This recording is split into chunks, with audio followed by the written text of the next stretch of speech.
Nesses 3 anos, a gente melhorou a eficiência do negócio como um todo, as margens do negócio, as vendas por loja, a rentabilidade das marcas.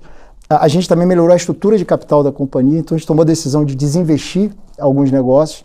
A gente tinha negócio no Panamá e na Colômbia que tinham poucas sinergias com o nosso negócio. E além de simplificar, também ajudou a gente a desalavancar a companhia. E a gente já vem investindo na expansão da Pizza Hut, do KFC e do frango assado e algumas lojas também nos Estados Unidos nos últimos anos.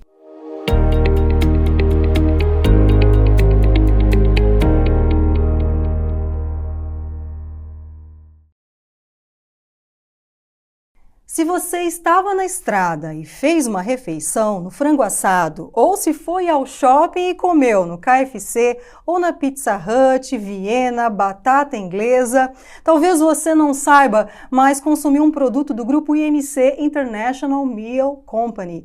A holding tem ainda outras empresas aqui no Brasil e no exterior, incluindo uma de alimentação em aeronaves. Reúne mais de 12 mil funcionários, tem uma fábrica na rodovia Anhanguera, aqui em São Paulo, que foi batizada de Cozinha Central.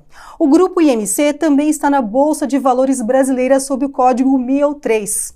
O All Líderes de hoje traz o Alexandre Santoro, CEO do grupo IMC. Muito prazer receber você aqui hoje. Muito obrigado, Lu. Prazer estar aqui com você, ter a chance de falar um pouco sobre essas marcas incríveis aí que estão no nosso portfólio. Sim, são marcas fortes e elas têm um forte apelo emocional também. Diante disso, qual é a relação com o público? Olha, a gente é o nosso dia a dia, né? É a parte mais importante do nosso trabalho, é como que a gente consegue elevar a experiência dos consumidores em nossas marcas. São marcas interessantes que são complementares em ocasiões de consumo diferentes, como você bem citou, você tem a questão da estrada, você tem shoppings, você tem, obviamente, a presença em delivery, em aeroportos e ruas. Então, o grande desafio, eu acho, nosso, sempre é como tudo que a gente faz na companhia visando melhorar e de alguma maneira melhorar e aumentar a experiência, a interação nossa com os nossos clientes dessas diversas marcas. E é uma memória afetiva, né? Você lembra de uma viagem que fez com a família e fez uma refeição na estrada, no frango assado e etc. E assim, vocês aproveitam isso, né? Esse carinho que o público tem com as marcas? Sim, com certeza. E eu acho que o frango assado provavelmente o melhor exemplo de todos. É uma marca que já tem mais de 70 anos. A quantidade de mídia espontânea que a gente tem nas redes sociais é fantástica. Pessoas que vão visitar um familiar, vão tirar férias e ao final postam coisas, vídeos na rede, comendo, interagindo com nossos funcionários, comprando produtos nossos e algumas lembranças. Então, é muito importante isso e a gente valoriza isso muito, claramente. E a gente, por exemplo, pode dar um exemplo no frango assado, uma ação que a gente fez recente. A gente criou um aplicativo no frango assado que tem um programa de fidelidade. E a gente já tem quase 300 mil pessoas cadastradas. E a frequência de utilização, de presença nas nossas lojas desse público é altíssimo, com uma recorrência muito grande, o que é fantástico. São lojas próprias e também franqueadas. Quais são as marcas mais direcionadas para o franchising? Olha, a gente tem hoje, dentro do nosso portfólio, 2 marcas que a gente a gente franquia elas. A gente tem a KFC e a Pizza Hut. Todas as outras marcas nossas, a gente não tem a opção de franquear, a gente opera diretamente. Na KFC e na Pizza, ambas a gente tem lojas próprias também. Então, para te dar em números, né? A KFC hoje tem quase 200 lojas já no Brasil, restaurantes no Brasil. A gente tem aproximadamente 110 lojas e 90 estão sob franqueados. Já na Pizza Hut, a gente tem 275, 75 próprias e 200 franqueados. Então, se a gente olhar o portfólio total hoje da IMC, temos quase 600 restaurantes. Dos 600, praticamente metade entre pizza e KFC de franquias. E a outra metade são as lojas próprias de todas as marcas, incluindo KFC e Pizza. E o horizonte para o crescimento? Esse acho que é o que mais nos motiva, né? O tamanho da oportunidade que a gente tem ainda nas nossas marcas. Quando você olha a nossa história, é óbvio que o ano de 2020 foi difícil, acho que para todos os setores, né? Não foi diferente no nosso caso, muito duro no caso de restaurantes, com os shoppings fechados, as pessoas não viajavam, não saíam de casa. Então a gente entrou uma fase ali em 2021, que foi quando eu, inclusive, vim para o projeto da IMC, onde a gente via claramente uma oportunidade de crescimento muito grande em todas essas marcas. Só que é impossível querer desenvolver 10 marcas ao mesmo tempo. Então a gente ali, lá atrás, há 3 anos atrás, a gente botou em marcha uma estratégia muito clara, onde a gente focava e começamos a fazer isso, de focar menos marcas na expansão. E a gente vem fazendo isso com sucesso. Então, nesses 3 anos, a gente melhorou a eficiência do negócio como um todo, as margens do negócio, as vendas por loja, a rentabilidade das marcas. A gente também melhorou a estrutura de capital da companhia, então a gente tomou a decisão de desinvestir alguns negócios. A gente tinha negócio no Panamá e na Colômbia que tinham poucas sinergias com o nosso negócio. E além de simplificar, também ajudou a gente a desalavancar a companhia. E a gente já vem investindo na expansão da Pizza Hut, do KFC e do Frango Assado e algumas lojas também nos Estados Unidos nos últimos anos. Quando a gente olha e vê o resultado dessa estratégia, a companhia entra em 2024 com uma posição sólida, com a dívida reestruturada, alongada os prazos todos da dívida, com a alavancagem controlada também. E agora o que eu falo é a gente está na fase de terminar essa transformação, esse turnaround que a gente fez, para o momento de acelerar o crescimento. Você já mencionou, mas eu quero um pouquinho mais de detalhes sobre os desinvestimentos, o que você levou em consideração para fazer os cortes necessários, otimizar a operação, até por conta da experiência de vida, a experiência profissional sua, você que passou por empresas logísticas também ao longo de sua carreira. Como é que foram essas decisões? Eu acho que ao longo da minha vida eu já tive bastante experiência em situações de fusões e desinvestimentos. Isso acho que eu aprendi bastante ao longo da minha história. Mas aqui era muito claro a estratégia de que realmente o nosso portfólio estava complexo e com pouca sinergia entre os negócios. Então isso era uma constatação, era um fato.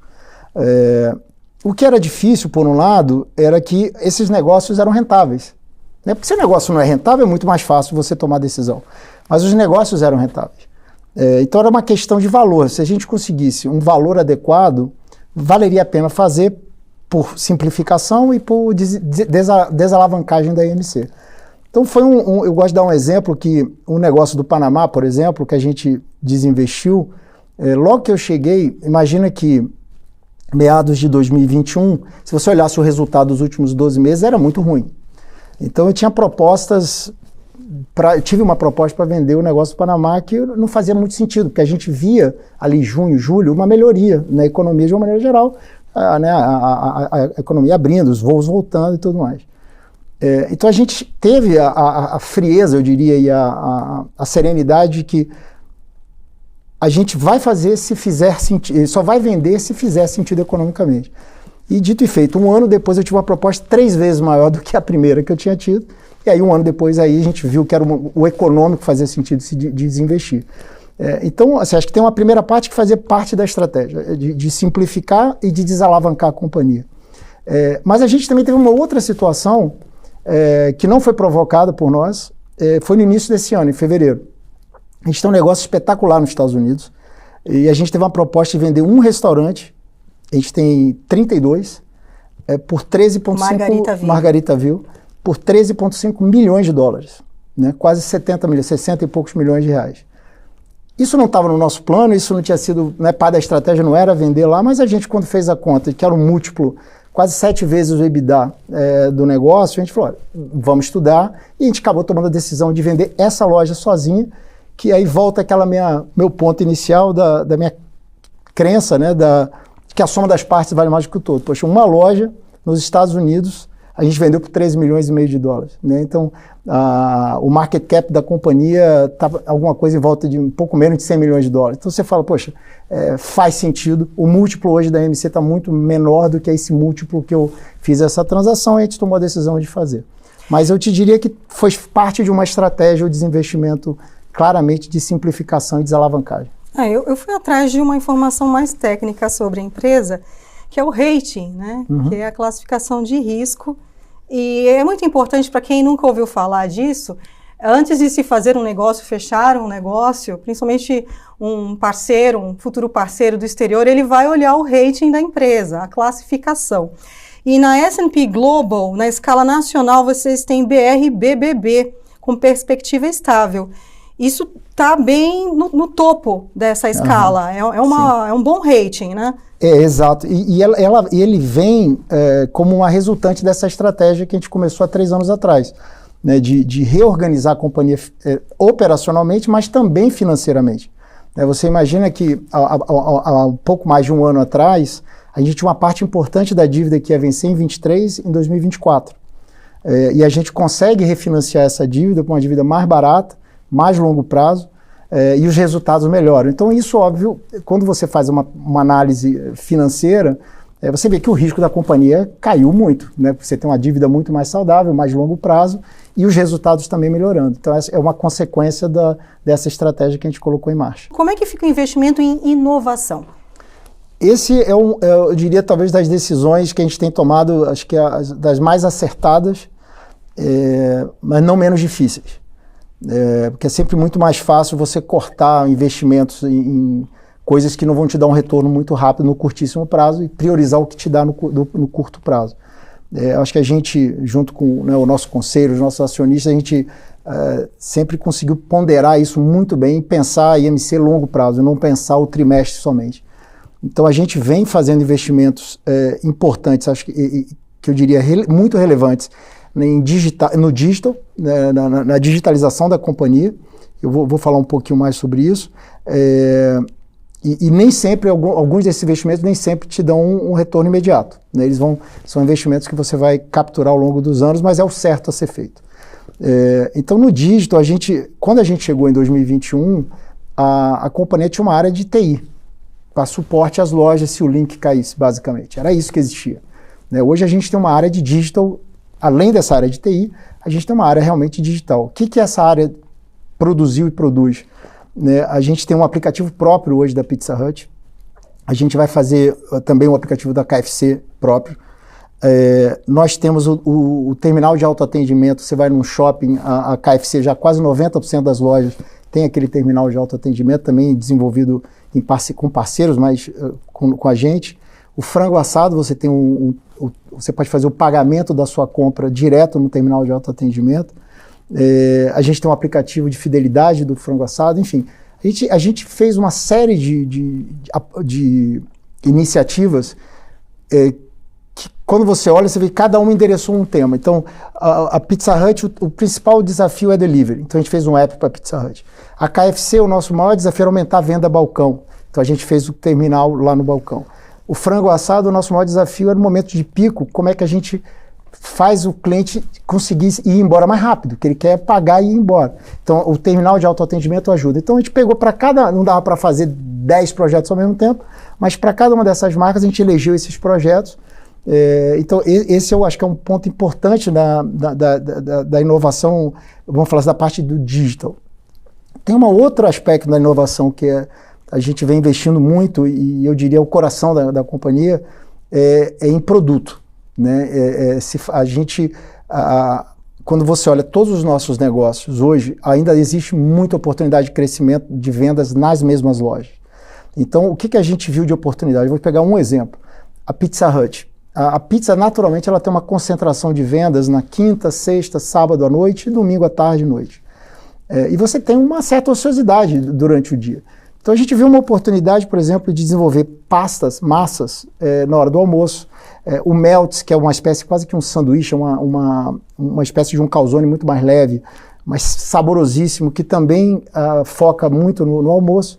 Então, aí a gente tem um time todo específico de inovação, próximo às marcas, buscando ideias e alternativas para o que a gente chama de os day parts, que é o consumo ao longo do dia, para que você consiga ter mais ofertas para os clientes e, com isso, aumentar as transações em cada uma das lojas. Alexandre, vamos falar com os investidores minoritários de Grupo IMC, que detêm as ações MEO3.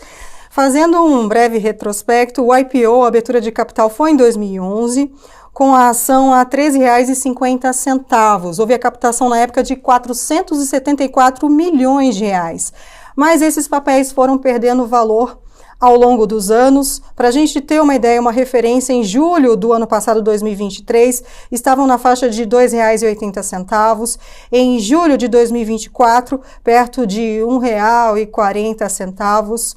2020, durante a pandemia, realmente os papéis do setor foram bastante penalizados, mas mesmo assim houve um follow-on. Para quem não sabe, o follow-on é quando a empresa já está na bolsa com ações e lança mais ações para os investidores, disponibiliza esses papéis, chama-se follow-on. E o free float, ou seja, a parte da empresa que está com esses investidores minoritários, representa 52% do grupo IMC. O que vocês planejam para essa operação de bolsa de valores? A primeira coisa, a questão do valor do papel, ele está muito ligado, ele não está ligado somente ao desempenho da companhia, ele também está ligado ao desempenho da companhia, mas tem uma questão macro de setor, de país, que não é somente a IMC, que hoje a gente olha o papel e tem a percepção de que o valor está muito abaixo do que ela vale, principalmente quando eu te dou esses exemplos da soma das partes, né? Com esse exemplo que eu te dei de uma loja nos Estados Unidos que a gente vendeu sozinha por 13 milhões e meio de dólares. Então, a gente acredita, eu acredito muito assim, primeiro, a gente não trabalha olhando para a tela, para o preço da ação o tempo inteiro. Não é esse o nosso... A gente vai gerar valor fazendo as coisas certas. O preço da ação ela vai acompanhar, eu acho que você pode olhar a história de qualquer empresa.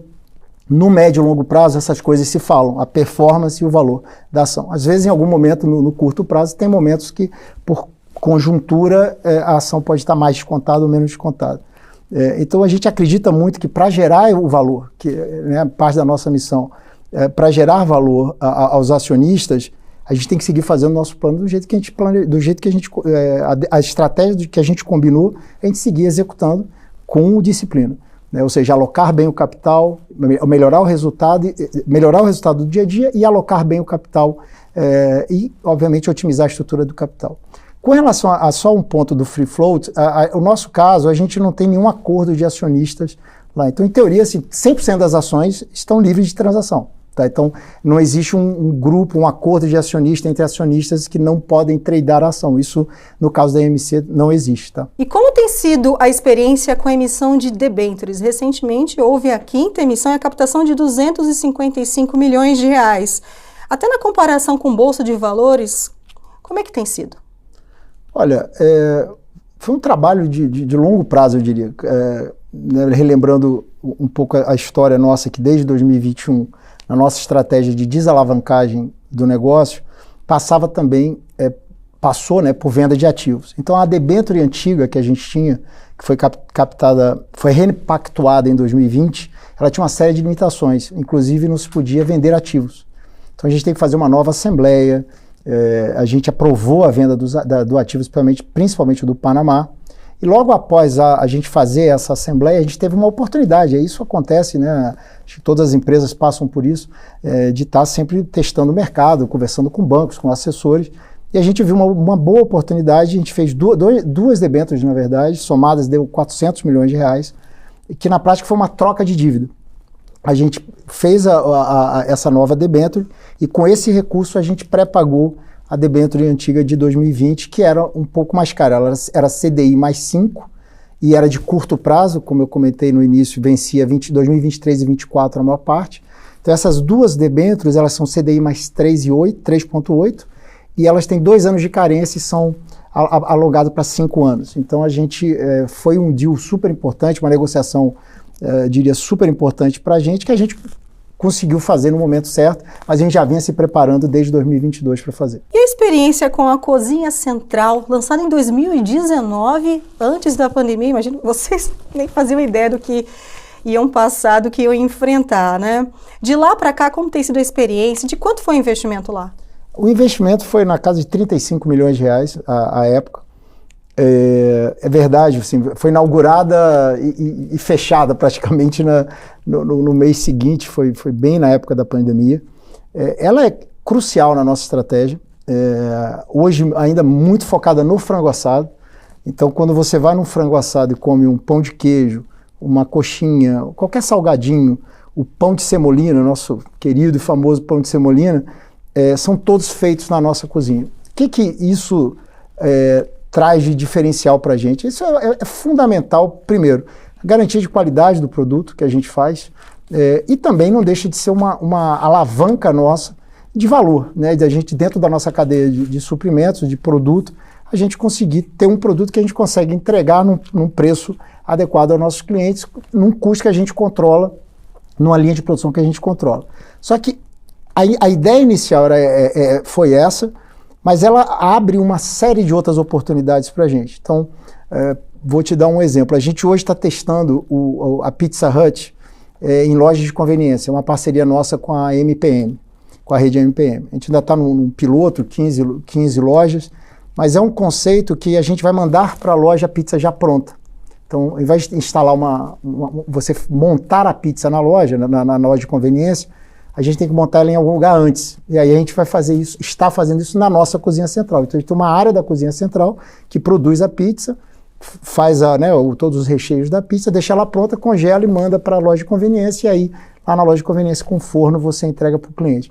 Então, a cozinha central, ela é muito importante hoje, fundamental na estratégia do frango assado, e cada vez mais nos outros negócios, a gente vem fazendo mais iniciativas e produtos dentro da nossa cozinha central. Como é que vocês mitigam oscilação de preços de alimentos, inflação? Como é que isso está na operação de vocês? Que instrumentos vocês usam, eventualmente instrumentos financeiros? Conta pra gente. Olha, a gente é uma combinação de ações, né? Eu diria. A gente começa, a cozinha central é um agente de neutralização desse efeito. A escala que a gente tem nos ajuda, a gente tem parcerias longas e com grandes empresas, grandes fornecedores, obviamente com contratos de mais longo prazo, que você consegue absorver ou ter algumas negociações que você não fica tão exposto a variações pontuais de alguns produtos. Tem uma outra parte, Lu, que eu diria que dentro do meu negócio talvez seja, além dessas duas primeiras, das mais importantes. Você tem que ser criativo, né? Você tem que, tendo em mente a experiência do consumidor como seu objetivo final, como que você cria alternativas inteligentes de outros builds, de outros produtos, novas formações de produtos, de maneira que você mitigue de alguma maneira o custo e que você consiga passar esse ganho para o consumidor.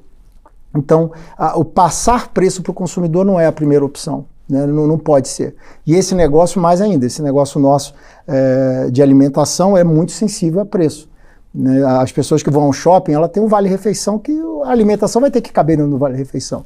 Então, o último estágio é pensar em preço. Você tem uma série de coisas, você pode negociar, no caso, cozinha central, fornecedores e o que eu chamo de arquitetura do nosso menu. E aí eu vou te dar um exemplo que está acontecendo agora. A gente está fazendo um produto novo no KFC, que é um wrap.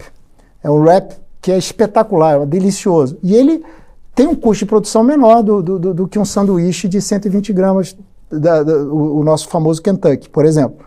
Então a gente consegue precificar ele num preço que a percepção de valor do cliente é muito positiva, que é um produto bom, que tem um custo menor, mas também a gente repassa a um preço menor. Então, essa parte dessa inteligência de ofertas de produto é o nosso dia a dia. Eu diria que é um dos grandes desafios que a gente tem para que a gente offset qualquer pressão que exista de inflação. Obviamente, em alguns momentos é muito difícil. O início de 2022 foi um exemplo onde a inflação estava muito alta no mundo inteiro, né, pela guerra, por commodities e tudo mais. Então, tem momentos que são exceções, são diferentes.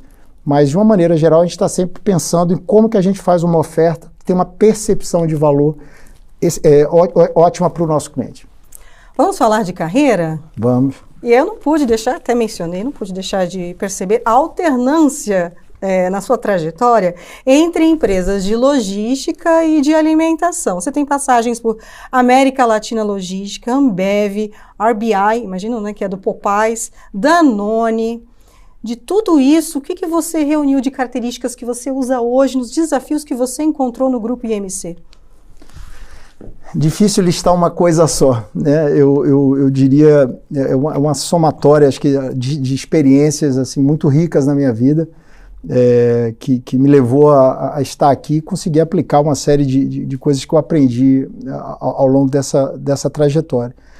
Sem dúvida nenhuma, eu acho que essa disciplina na execução, eu aprendi isso desde a minha época lá atrás, quando eu trabalhei na Brahma, nem Ambev era na época, a parte de ser muito disciplinado financeiramente na execução, na montagem de times. Eu acho que isso, de tudo, foi o maior aprendizado que eu tive com as pessoas que eu trabalhei, da importância de você ter um time melhor na somatória. Eles têm a capacidade de você ter um time no final, na composição de todo o seu time está melhor do que você, né? Que você tenha pessoas que componham o seu time. Então, uma coisa que eu aprendi foi parte do valor do líder, né? do gerente, independente da posição, é a qualidade do time dele, é a qualidade do time que ele consegue formar. Então, isso eu escutei muito na minha vida de algumas pessoas e eu acredito muito nisso. Eu acho que essa é uma das principais características que eu trouxe ao longo da minha carreira, dessa preocupação de conseguir montar o time correto e ser muito, muito disciplinado na execução da sua estratégia. Alexandre, vamos falar sobre a sua formação?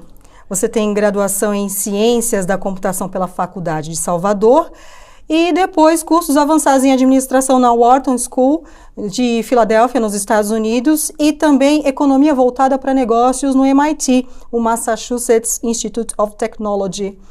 Como é que foi a escolha de cada etapa dessa sua formação, para sua capacitação? Olha, momentos diferentes. A minha formação em computação, eu morava em Salvador, muito novo, eu me mudei para lá com meus pais. A partir daí, a minha carreira, eu acabei não seguindo a área de computação e tive experiência em alguns negócios. Tive a oportunidade de trabalhar na Brahma, aí mudei para São Paulo, de Salvador para São Paulo, e acho que por sorte e competência, né, que acho que as oportunidades aparecem para quem está preparado e disposto. Eu fui tendo uma série de oportunidades, fui crescendo profissionalmente, tendo cada vez mais, a cada passo que eu dava era um passo de mais responsabilidade, de crescimento. Num determinado momento, eu senti um pouco de falta de um background, sabe, de formação, né? Porque eu tinha formado em computação, eu não trabalhava com computação, aprendi administração, vamos falar assim, economia era meio que na vida prática, né? Então eu senti falta, diferente. A minha história não é a história de um cara que formou e fez MBA e depois, né? Minha história é diferente. Eu fui direto, né? Crescendo, mudando de posições dentro das empresas. Em algumas delas eu fiquei muito tempo. E especificamente essa de Wharton, que é uma experiência que eu tive há 16, 17 anos atrás. Eu tinha acabado de ser promovido para ser o presidente da operação nossa na Argentina. Então eu ia me mudar, minha esposa estava grávida e a gente ia se mudar para a Argentina. E foi proporcionalmente um dos maiores saltos que eu dei, porque eu ia ser o presidente daquele negócio num outro país, com uma complexidade enorme, um desafio muito grande. E para isso eu senti falta de fazer um curso um pouco mais focado nessa questão de business. E eu fiz esse curso que chama AMP, que é espetacular. Foram quase 6 semanas lá em Wharton, que me ajudou muito. Então acho que foi uma combinação das oportunidades e acho que esse salto que eu ia dar na carreira de ser o presidente de um negócio naquele momento muito novo, 30 e poucos anos de idade, eu decidi fazer esse Wharton. E você vai ver que esse outro do MIT foi logo ali no meio da pandemia, ali fim da pandemia, que eu também já era uma vontade que eu tinha de fazer um curso mais voltado para a economia, e esse curso foi exatamente com esse objetivo. E nessa época eu já morava fora. E de toda a sua trajetória, o que foi determinante, o que fez a diferença para o sucesso como CEO? Olha, eu diria que ter tido bons líderes. Eu tive a sorte de ter tido excelentes líderes, que não só me ensinaram algumas coisas profissionais, mas tiveram a clareza de conseguir me dar os feedbacks no momento certo, os feedbacks positivos e principalmente os negativos. Eu acho que eu valoro muito isso tudo. Quando eu olho para trás e vejo a evolução que eu tive profissional, foi muito graças a esse tipo de feedback também, né? Não só quando tá tudo bem e todo mundo bate palmo, mas quando você, por alguma razão, você não está performando bem, ou você fez alguma coisa que não era para você ter feito, ou uma decisão, o que quer que seja, uma postura, no início da sua carreira, você ter alguém que consiga te dar um feedback positivo, no sentido de que seja para a sua melhoria como pessoa, eu acho isso fundamental e eu tento repetir isso, que eu tive essa sorte de ter tido líderes tão positivos, que me influenciaram tão positivamente da maneira que eu sou hoje, da maneira que eu administro hoje os negócios. E acho que, para concluir, uma coisa a receita que eu aprendi com esses líderes que eu tive era sempre na linha do primeiro time, monta o time. Segundo, com o time, monta a estratégia. Eles juntos. E aí seja muito disciplinado na execução dessa estratégia. Acho que essa combinação eu aprendi um pouco com cada um dos meus antigos líderes, mas de alguma maneira todos eles me trouxeram isso de uma maneira diferente entre eles, mas hoje é muito claro o quanto que eles me ajudaram. E aí, esse programa é assistido por muita gente que tem ambição no meio corporativo, segue os conselhos, quer buscar referências. Diante disso, como identificar bons e maus conselhos dentro de uma empresa? Porque é necessário ter essa percepção. Que conselho você dá para quem está começando a carreira? Olha, eu diria, o primeiro de todos, pense na posição que você está agora. Eu vi muitas pessoas talentosas se perderem porque ficavam tão preocupadas com o próximo passo. Eu vou virar diretor, eu vou virar gerente, ambicionando, que não tem nada de errado você ambicionar. Mas você não pode se distrair com essa preocupação do próximo passo e não focar em entregar onde você está agora. Nada melhor do que você entregar mais do que te pedem para que você cresça, né? Então, o ideal, né, depende de cada empresa, tem uma cultura, tem um estilo, mas de uma maneira geral, a pessoa que tem uma missão e ela consegue entregar da maneira correta, até mais do que pediram, essa é uma pessoa que naturalmente os chefes vão olhar e vão dar oportunidade. Então, o crescimento deveria ser uma consequência do que você está conseguindo entregar. E eu vi alguns casos que as pessoas estavam tão preocupadas com o próximo passo que esqueciam de entregar o dia, o agora, esse momento. Então, acho que esse é um ponto de atenção, principalmente acho que na nova geração, essa ansiedade, às vezes, que as pessoas têm, né, de conseguir galgar passos muito rápidos, que não tem nada de errado, de novo, a ambição saudável, mas não esqueça que para você conseguir fazer isso, você tem o dia a dia que você tem que entregar. Alexandre, muito obrigada pela sua participação aqui conosco. Obrigado, Lu. Prazer estar aqui com você e com o pessoal que está assistindo a gente. Prazer é nosso. Valeu. A íntegra dessa entrevista está na plataforma do UOL e também no YouTube. Os melhores momentos você assiste nas redes sociais do UOL Economia e eu te espero numa próxima entrevista aqui do UOL Líderes.